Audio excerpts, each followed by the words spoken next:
Buenas noches. Los invito a observar los rincones oscuros, los espacios olvidados de nuestros propios hogares, las paredes, los sótanos, los áticos, lugares donde, sin que lo sepamos, otras formas de vida reclaman su territorio. Cuando la infestación se vuelve incontrolable, llamamos a los fumigadores, hombres y mujeres armados con químicos y valor, que se adentran en la podredumbre para restaurar el orden. Soy el cronista de lo inexplicable. He aprendido que no todas las plagas son de este mundo, que a veces el nido que se combate no es de insectos, sino de algo más, y que el veneno más potente es inútil contra una infestación que no es de la carne, sino del espíritu. Las siguientes crónicas provienen de aquellos cuyo trabajo es entrar donde nadie quiere, para enfrentarse a lo que se arrastra en la oscuridad. El hermano de un viejo amigo, un hombre llamado Samuel, trabajó como fumigador en la península de Yucatán durante casi una década. Era un trabajo duro, a menudo insalubre, pero Samuel era bueno en ello. Se enfrentó a enjambres de abejas africanas, a colonias de murciélagos, a plagas de alacranes, pero hubo un trabajo, uno solo, en una vieja hacienda henequenera abandonada que lo hizo colgar el aspersor para siempre. No fue por miedo a los insectos, me confió, sino porque descubrió que a veces los insectos son solo el sistema nervioso de algo mucho más grande. La hacienda era una ruina majestuosa, a 1 hora de Mérida. Un empresario la había comprado con la intención de restaurarla y convertirla en un hotel de lujo. Pero el primer paso era lidiar con una infestación masiva de termitas.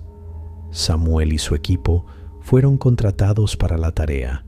Desde que llegaron, supieron que no era un trabajo normal. La hacienda estaba siendo devorada. La madera de los marcos de las puertas, las vigas del techo, los pisos, todo estaba carcomido, pero la forma del daño era extraña. Los túneles que las termitas habían creado no seguían las vetas naturales de la madera, formaban patrones.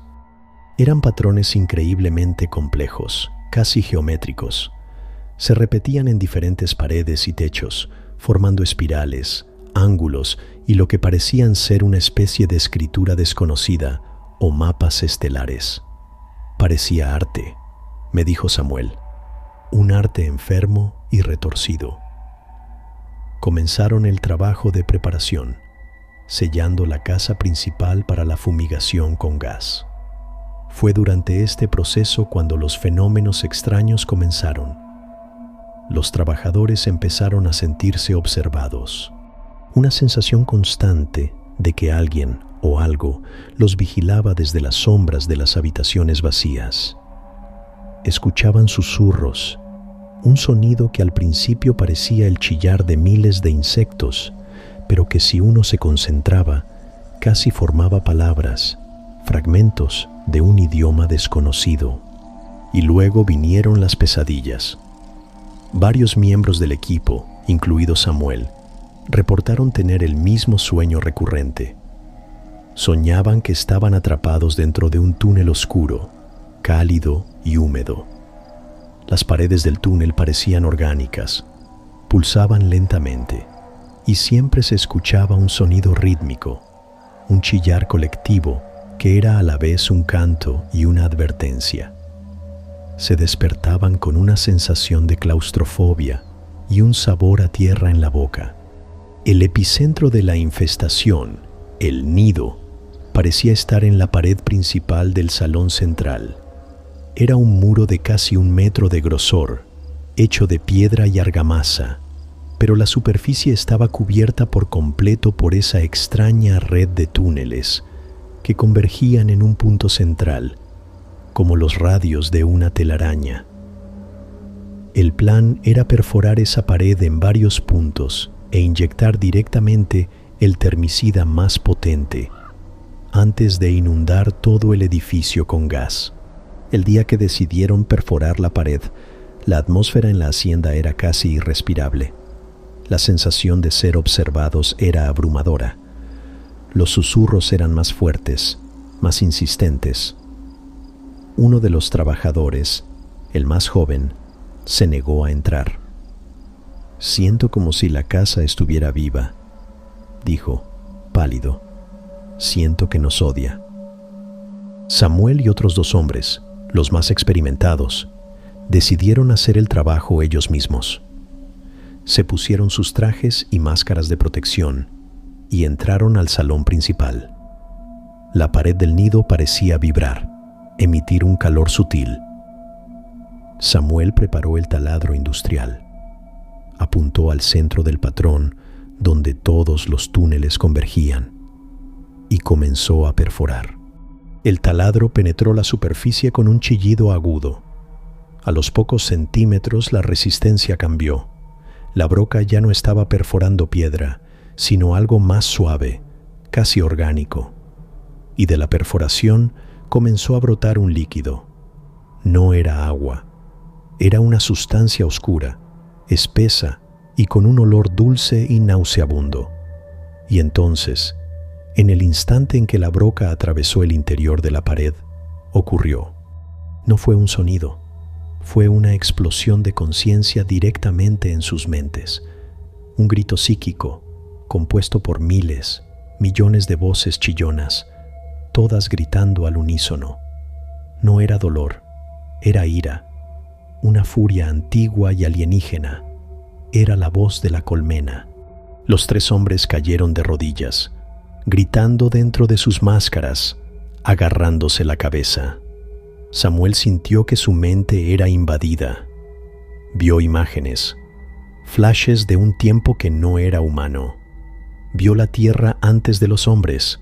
Sintió la conciencia lenta y paciente de la piedra, el hambre silenciosa de la madera, y sintió a la entidad que habitaba esa pared, una conciencia que no era animal ni vegetal, sino algo diferente, algo que había estado durmiendo durante siglos y que ellos, con su taladro, habían despertado de la peor manera.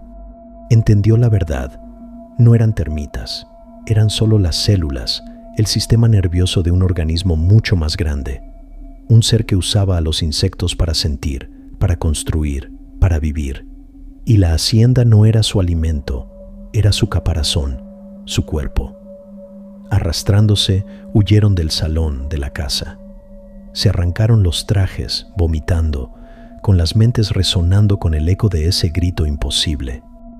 Nunca terminaron el trabajo. Recogieron su equipo y se marcharon ese mismo día.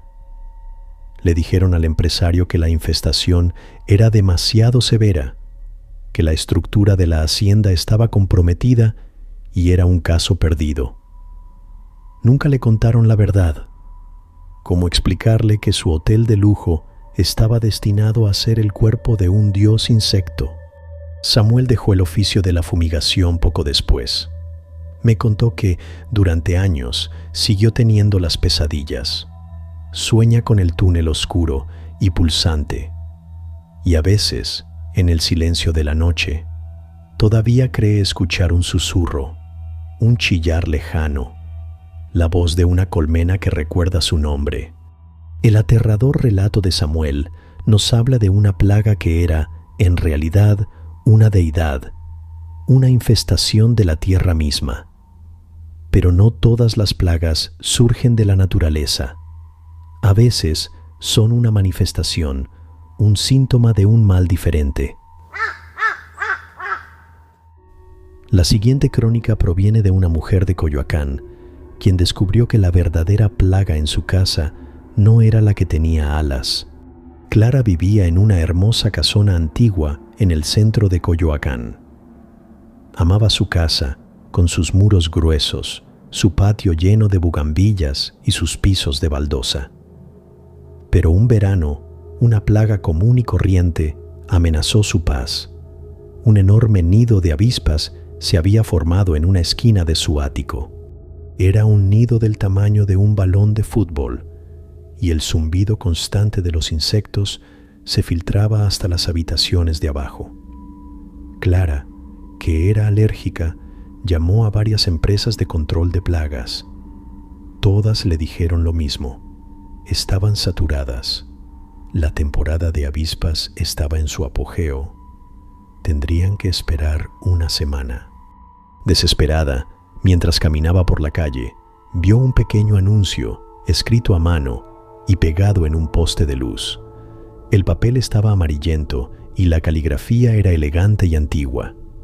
Decía simplemente: Control de plagas y otros inquilinos, A. Belmonte. Y debajo, un número de teléfono. Sintiéndose un poco tonta, pero sin muchas opciones, Clara llamó. Le respondió una voz de hombre, muy anciana y pausada. Le explicó su problema. El hombre le dijo que estaría en su casa en una hora. Puntualmente, un hombre mayor llamó a su puerta. Era bajo, muy delgado, y vestía un traje de lino arrugado pero limpio. No traía equipo moderno, ni trajes de protección, ni aspersores químicos. Solo un viejo maletín de cuero. Se presentó como el señor Belmonte. Clara lo llevó al ático. El zumbido de las avispas era fuerte y amenazador. El señor Belmonte observó el nido durante un largo rato, en silencio. Clara se mantenía a una distancia prudente. «Señora», dijo finalmente el anciano, sin apartar la vista del nido, «estas avispas no son una plaga común. No construyeron su nido aquí por casualidad». «¿A qué se refiere?», preguntó Clara confundida. «Algunos inquilinos no deseados», continuó el señor Belmonte, «no son un problema de la naturaleza, sino un síntoma de un problema en el espíritu de la casa. Las avispas, como las moscas o las hormigas, a veces son atraídas por una energía, actúan como guardianes o como una advertencia. Alguien las llamó o algo». Clara pensó que el hombre estaba loco, pero había una calma y una autoridad en su voz que la hicieron quedarse en silencio. El señor Belmonte no usó veneno. Abrió su maletín de cuero y sacó varias cosas. Un pequeño incensario de barro, un manojo de hierbas secas que olían a salvia y a algo más amargo, y una pequeña campanilla de bronce. Encendió las hierbas. Un humo denso y aromático llenó el ático. Luego, comenzó a caminar lentamente alrededor del nido, haciendo sonar la campanilla y susurrando. No eran rezos. Era un lenguaje que Clara nunca había oído, una serie de sonidos guturales y sibilantes. Lo más increíble fue la reacción de las avispas. En lugar de volverse agresivas por el humo y el ruido, se calmaron. Su zumbido se apagó. Una por una, comenzaron a abandonar el nido. No de forma caótica, sino ordenada. Salían por una ventana rota del ático y se perdían en el cielo, como si obedecieran una orden. En menos de 10 minutos, el nido estuvo completamente vacío, y en el ático quedó un silencio absoluto y el olor a hierbas quemadas. «Ya se han ido», dijo el señor Belmonte. Clara, atónita, no sabía qué decir. «No sé cómo lo hizo. ¿Cuánto le debo?». El anciano guardó sus cosas en el maletín y la miró con sus ojos pequeños y penetrantes. «No me debe nada. Yo solo he tratado el síntoma, pero la enfermedad, la razón por la que ellas vinieron, sigue aquí». Hizo una pausa antes de continuar, y sus siguientes palabras helaron a Clara hasta los huesos. «El nido está vacío, pero la casa no. Hay otro inquilino, uno que no tiene alas. Tenga cuidado, señora. Tenga mucho cuidado con los espejos antiguos después de la medianoche. Y nunca, nunca escuche con atención lo que susurra el drenaje del baño por la noche». Sin decir más, el señor Belmonte se dio la vuelta y se marchó, dejando a Clara sola en su casa, ahora silenciosa pero cargada de un nuevo y terrible miedo. Esa noche, Clara no pudo dormir. Cada crujido de la casa, cada sombra, le parecía una amenaza. Cerca de las 3 de la mañana, desde el baño de su habitación, escuchó un sonido. Un gorgoteo en el desagüe de la regadera. Recordó la advertencia del anciano: nunca escuche con atención, pero no pudo evitarlo. Se acercó a la puerta del baño. El gorgoteo se convirtió en un susurro. Una voz, débil y rasposa, que parecía subir por las tuberías, y susurraba una sola palabra, una y otra vez, su nombre: Clara, Clara, Clara. Clara cerró la puerta del baño con un portazo y la atrancó con una silla. Pasó el resto de la noche acurrucada en su cama, rezando. Comprendió que el señor Belmonte no era un simple fumigador. Era algo más. Un consultor de lo oculto, un especialista en plagas que no son de este mundo. Y las avispas no eran el problema. Eran solo el mensajero.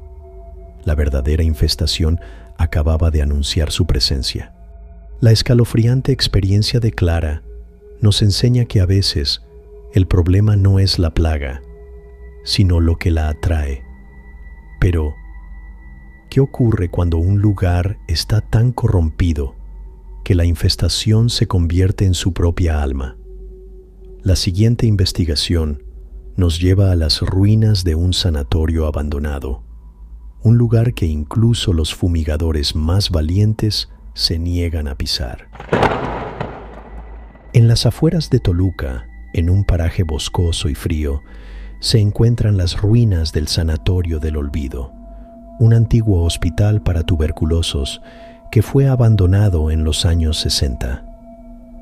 El lugar está en un estado de decrepitud total, pero no es la ruina lo que mantiene a la gente alejada. Es la plaga que lo habita. El sanatorio es famoso en la región por una infestación de cucarachas de una magnitud y una naturaleza que desafían toda explicación biológica. Nuestra investigación ha recopilado testimonios de varias personas que se han atrevido a entrar, y todos cuentan una historia similar. Un fumigador veterano, a quien llamaremos Roberto, nos contó la historia del único intento serio de limpiar el lugar, a principios de los 90. Una empresa constructora quería demoler el sanatorio para construir un complejo residencial y contrató a la compañía de Roberto para la desinsectación. Era algo que nunca había visto, nos relató Roberto. No eran nidos, el edificio entero era el nido. Las paredes se movían, abrías la puerta de una habitación y el suelo era una alfombra negra y ondulante de insectos, y eran enormes, agresivas. El equipo de Roberto selló el edificio por completo y lo inundaron con gas Ciclón, un veneno tan potente que hoy en día está prohibido. Usamos suficiente gas para matar todo en un radio de 1 kilómetro, aseguró. Lo dejamos sellado por 1 semana. Según el manual, no debería quedar ni una bacteria viva adentro. Cuando regresaron y abrieron las puertas, el olor a químico era abrumador. Pero el sonido que los recibió fue el de millones de insectos moviéndose. La plaga no solo no había muerto, parecía haber prosperado. Se habían multiplicado, y el aire dentro del sanatorio no solo era tóxico, estaba cargado de una palpable e inteligente malevolencia. La compañía se declaró en bancarrota por el costo del veneno perdido y el contrato cancelado. Nadie más volvió a intentarlo. Un grupo de exploradores urbanos que entró al lugar hace unos años nos proporcionó un video perturbador. En la grabación se ve a las cucarachas moviéndose de formas antinaturales. No se dispersan ante la luz de las linternas. Al contrario, se agrupan, formando patrones en las paredes. En un momento del video, miles de insectos en una pared forman lo que parece ser un rostro humano, un rostro que gira para mirar a la cámara. Y en el audio se escucha el chillar colectivo de la plaga, un sonido que sube y baja de volumen como si estuviera intentando comunicarse. El origen de esta infestación sobrenatural, según la leyenda local, se remonta a la última directora del sanatorio, una enfermera llamada Matilde. Los registros históricos la describen como una mujer severa y obsesionada con la enfermedad. La tuberculosis la aterraba y la fascinaba. En los últimos años del sanatorio, cuando ya era evidente que iba a cerrar, se dice que Matilde enloqueció. Creía que la cura para la tuberculosis no estaba en la medicina, sino en la naturaleza. Específicamente, en la criatura que ella consideraba la encarnación de la supervivencia, la cucaracha, un ser capaz de sobrevivir a todo. La leyenda, contada por los descendientes de los últimos empleados, dice que Matilde comenzó a realizar extraños experimentos. Capturaba cucarachas y las usaba en rituales oscuros, intentando transferir su esencia, su increíble fuerza vital, a sus pacientes moribundos. Se encerraba en el sótano con los enfermos más graves y los insectos. Los resultados, según se cuenta, fueron monstruosos. Cuando el sanatorio fue finalmente clausurado, Matilde se negó a irse. Se encerró en su oficina y nadie la volvió a ver. Se asumió que se había quitado la vida.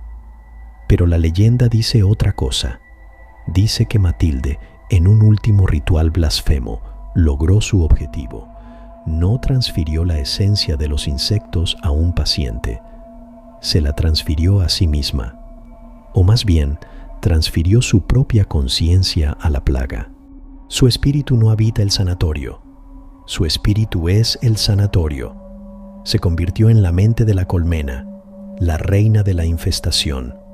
Cada cucaracha es uno de sus ojos, uno de sus oídos, una extensión de su conciencia corrupta y eterna. Y el sanatorio no es su tumba, es su cuerpo. Un cuerpo inmortal, hecho de quitina y oscuridad, que se retuerce y respira en la soledad del bosque. A veces, los pocos que se atreven a acercarse de noche dicen ver una luz encendida en la ventana de la que fuera la oficina de la enfermera Matilde. Y si uno escucha con atención, puede oír el sonido de millones de pequeñas patas moviéndose en la oscuridad, el latido del corazón de un edificio que se niega a morir. Hemos descendido a los lugares oscuros y olvidados, donde anidan las plagas. Las crónicas de esta noche nos han revelado que la palabra infestación puede tener un significado mucho más profundo y aterrador de lo que imaginamos. A veces, lo que se combate no es una simple plaga, sino una voluntad, una conciencia o una memoria. Les agradezco haberme acompañado en esta desinfección de la normalidad. Si alguna vez han tenido que enfrentarse a una plaga en su hogar que parecía tener una inteligencia propia, si han sentido una presencia en los rincones que no podía ser explicada por la lógica, los invito a compartir su relato en comentarios o al correo que les dejamos en la descripción. Recuerden, la próxima vez que vean un insecto arrastrándose por la pared, pregúntense si está solo o si es simplemente el mensajero de la colmena. Soy el cronista de lo inexplicable. Que sus hogares permanezcan en paz.